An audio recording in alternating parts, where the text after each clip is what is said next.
प्रसन्न होते हैं, आह्लादित होते हैं, क्योंकि पार ब्रह्म परमेश्वर अखिलेश्वर जगत नियंता अनंत कोट ब्रह्मांड नायक अकारण करुणा वरुणालय का विवाह था, जो सबको आह्लादित करने वाले हैं। उनके विवाह में जो देवता आए थे तो सब लोग क्या करते हैं, बहुत प्रसन्न होते हैं। कुछ दिन उसी द्वारिका में बीत गए तो विधाता ब्रह्मा जी ने कहा सभी देवताओं से कि अब स्वर्ग खाली रहेगा, वहां नहीं जाओगे, यहीं बैठे रहोगे।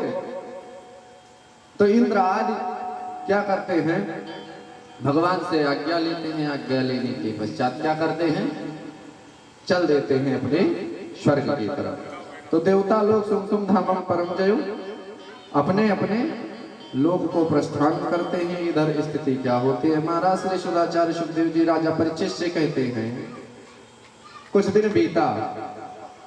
जब कुछ दिन बीत जाता है तो मैया रुक्मणी को गर्भ धारण होता है, और उस गर्भ में आए को साक्षात कामदेव। कामदेव आते हैं समय पर पूर्ण होने के। कामदेव कौन है, कामदेव कौन है, ये महाराज श्री माँ एक नाम कामदेव का मार है। काम कभी आप समाप्त नहीं कर सकते।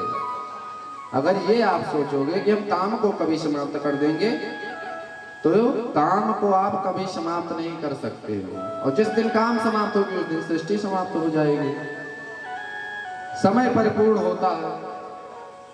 महाराज श्री प्रद्युम्न का जन्म होता है। बोले प्रद्युम्न भगवान की जय। ये महाराज श्री प्रद्युम्न कामदेव का स्वरूप है।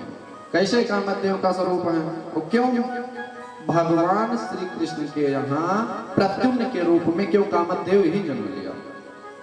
एक बार क्या हुआ था, देवताओं के कहने से कामदेव क्या करने गया था, भगवान शंकर की समाधि को तोड़ने गया था। देवताओं के अनुनय विनय पर कामदेव भगवान शंकर की समाधि को तोड़ने के लिए गया था।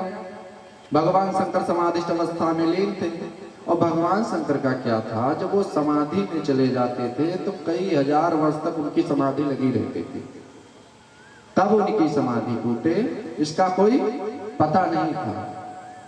तो देवताओं के अनुनय विनय करने से कामदेव को भेजा गया। कामदेव ने क्या किया, अपने 5 बाण को लेकर के, काम का मोहित करने वाला बाण लेकर के चला गया। ये कहां, भगवान शंकर के पास, जहां पर भगवान शंकर अपने समाधिस्थ अवस्था में लीन थे। जाता है, देखा भगवान शंकर समाधिस्थ अवस्था में लीन है।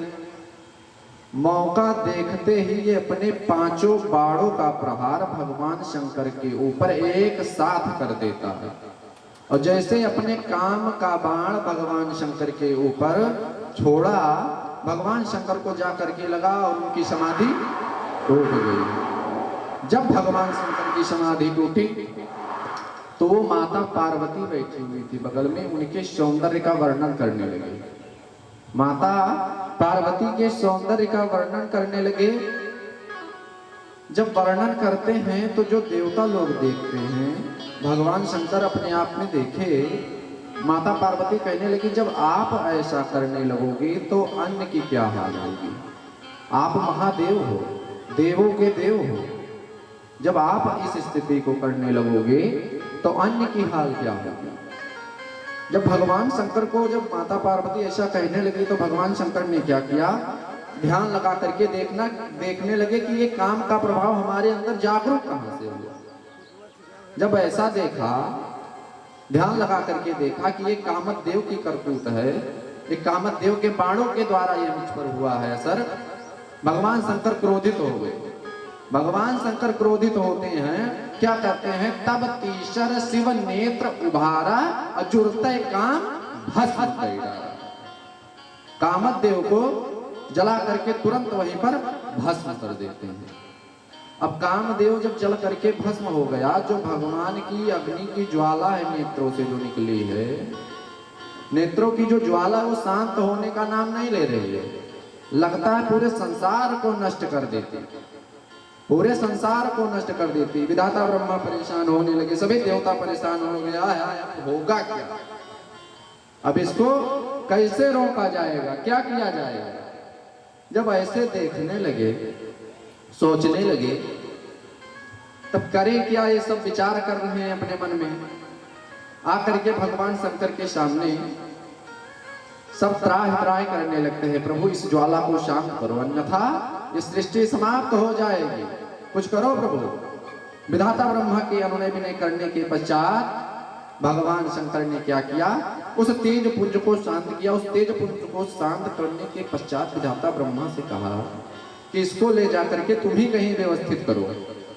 विधाता ब्रह्मा जी क्या करते हैं, भगवान शंकर का वो तेज पुंज ले करके जाकर के समुद्र में छोड़ देते हैं।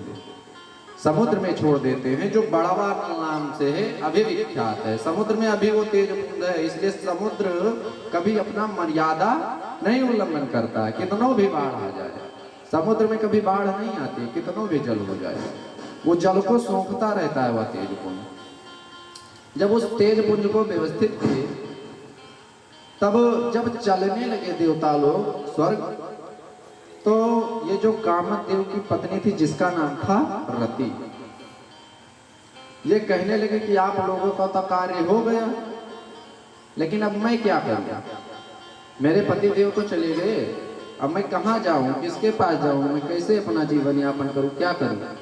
अनुनय विनय करने लगे, परेशान होने लगे। तब विधाता ब्रह्मा सभी देवता कहते हैं कि कुछ ना कुछ किया जाएगा, कुछ ना कुछ उपाय निकालेंगे। भगवान शंकर के पास जाते हैं, कहते हैं, रति जब गई भगवान शंकर के पास, कहने लगी प्रभु इसमें मेरे स्वामी का कोई दोष नहीं था, ये जो किए हैं सब देवताओं के कहने से उन्होंने किया था। अब ये बताइए मेरा क्या होगा, अब मैं क्या करूंगा, कैसे हमारा कल्याण होगा। तो भगवान शंकर क्या कहते हैं, कहते हैं अगर हम काम को जीवित भी कर सकते हैं, अगर मैंने मारा है काम को तो मैं जीवित भी कर दूंगा।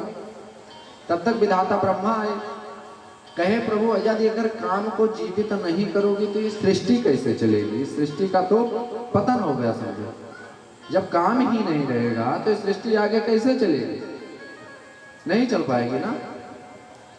स्थिति क्या होती है जब ऐसा कहते हैं, तो भगवान शंकर ने कामदेव को 4 दिन के लिए जीवित किया। क्यों जीवित किया, क्योंकि बिना शरीर के था वो काम, शरीर नहीं था उसके पास, केवल प्राण ही था।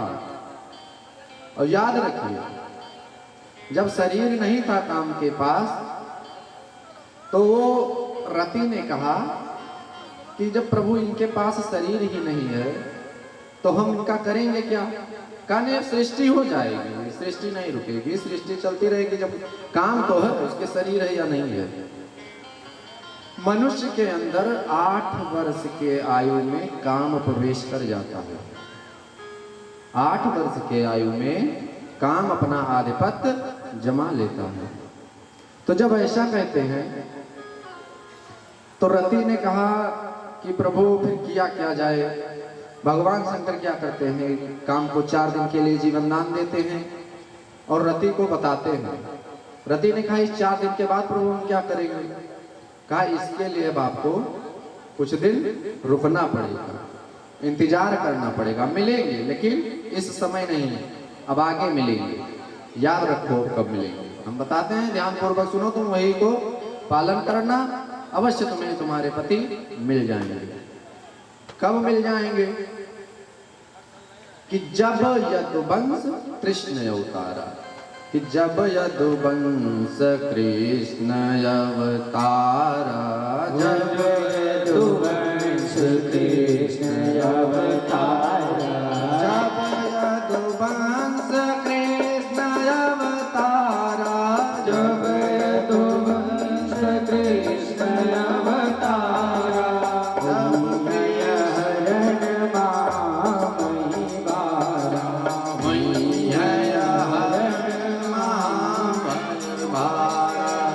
जब यदुवंश कृष्ण अवतारा, जब